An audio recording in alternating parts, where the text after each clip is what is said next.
Hello guys, welcome back to our channel. So guys, mayroon akong isi-share sa inyo ngayon guys. Ito guys mga Twitter. So isi-share ko sa inyo guys, paano ba yung the best na connection. Paano ba natin siya i-connect. So ito yung sa akin guys, ito yung para sa akin, ito na yung pinaka the best na connection. Ayan. Okay? So guys, review muna tayo sa ginawa natin. So review muna tayo. Yan guys So itong Twitter na to guys ay 4 by 10 inches. So 4 by 10 inches, 8 ohms yung impedance niya, tapos uh, uh, 200 watts. So 4 by 10 inches, 8 ohms impedance, and 200 watts. Okay? So ito yung Twitter natin. So ano ba yung protection na nilagay natin para hindi siya masusunog? So ito yung nilagay natin guys So 10 watts, 10 ohms na resistor. So 10 watts, 10 ohm na cement resistor.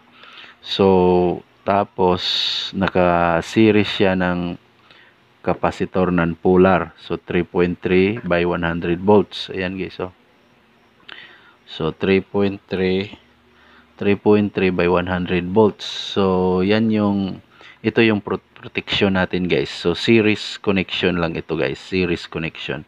So dito papasok yung signal.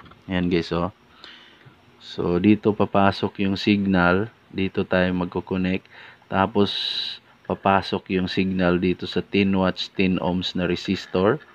Tapos lalabas siya dito, papasok na naman siya dito sa kapasitor na 100 volts by 3.3 UF.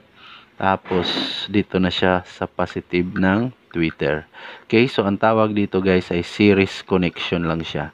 So bakit ganito yung pagkakagawa natin guys? Bakit ganito? So ganito yung pagkakagawa natin dahil para sa habang tumatagal yung vibration, syempre pag tumunog na siya, pag tumunog yung mga speaker dito, yung kasunod ng mga speaker niya, pag tumunog na, syempre nagba-vibrate siya guys. So pag nagba-vibrate siya, syempre sa katagalan masisira itong kapasitor. Kapag nakahanging lang itong kapasitor, masisira siya habang tumatagal. So ang ginawa natin guys ay ayan, naglagay tayo ng cable tie. Nilagyan natin siya ng cable tie. Yung resistor, nilagyan natin siya ng cable tie para hindi siya sasabay sa vibration, pag nagba-vibrate. So ito yung sa akin yung pinaka the best na pag-connect para sa akin lang. Ito yung pinaka the best na pag-connect ng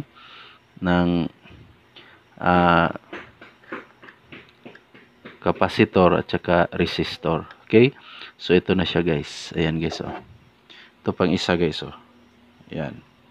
So ganito yung pag-connect ko kasi para sa sasabay lang siya sa vibration. Okay? So nakapigil na siya dito, nakapigil yan.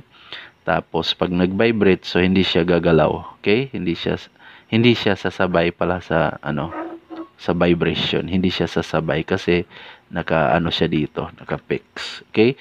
So ito yung connection natin guys. So try tayong mag-testing guys sa ginawa natin. Try tayong mag-testing dito sa ginawa natin kung ano ba yung tunog ng 3.3. So ano ba yung tunog ng 3.3 UF? So guys, kapag ganito guys, mayroon tayong video dito guys So mayroon tayong video dito sa kapasitor na ito. So ang tanong guys, kung totoo bang 3.3 ito pag tinister natin ito, 100 volts by 3.3 UF. Ang tanong kung totoo bang 3.3 ito pag tinesting natin ito sa tester? So yan yung tanong guys. So may video tayo doon guys. Kung may video tayo, may previous video tayo. So kung 3.3 ba, totoo ba itong 3.3 na nakasulat dito? Okay, so panoorin yung previous video natin guys. Maraming salamat guys. Maraming salamat. So try tayong mag-test guys. Try tayong mag-test.